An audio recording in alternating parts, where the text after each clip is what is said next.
ఇండియాలో తన మొదటి ఆర్టిఫిషియల్ ఇంటెలిజెన్స్ హబ్ ని విశాఖపట్నంలో స్థాపించడానికి గూగుల్ $15 బిలియన్ పెట్టుబడిని అనౌన్స్ చేసింది. ఇది గూగుల్ యొక్క ప్రపంచ వ్యాప్త ఏఐ ఫెసిలిటీస్ లో ఒక పెద్ద కేంద్రంగా ఉంటుంది. రెన్యూబుల్ ఎనర్జీతో నడవడమే కాకుండా ఇంటర్నేషనల్ సబ్సీ కేబుల్ గేట్వే ద్వారా కనెక్ట్ అవుతుంది.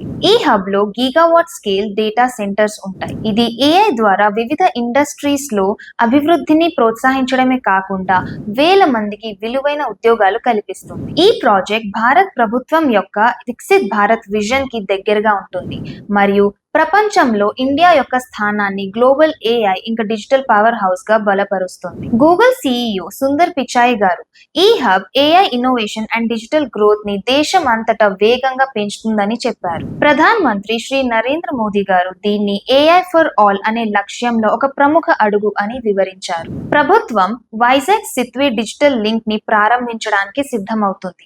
ఇది రీజనల్ కనెక్టివిటీని పెంచడంలో సహాయపడుతుంది. అలాగే అదానీ కనెక్ట్స్ మరియు ఎయిర్టెల్ తో పార్ట్నర్షిప్ ఇన్ఫ్రాస్ట్రక్చర్ ని బలపరుస్తుంది. టెన్సర్ ప్రాసెసింగ్ యూనిట్స్ తో కలిసి భారతదేశం వరల్డ్ క్లాస్ ఏఐ కంప్యూటింగ్ కి యాక్సెస్ పొందుతుంది. ఇది ఇండియా ఏఐ మిషన్ లో ఒక బిగ్ అచీవ్మెంట్. దీని గురించి మీ అభిప్రాయం ఏంటో కింద కామెంట్స్ లో తెలియజేయండి.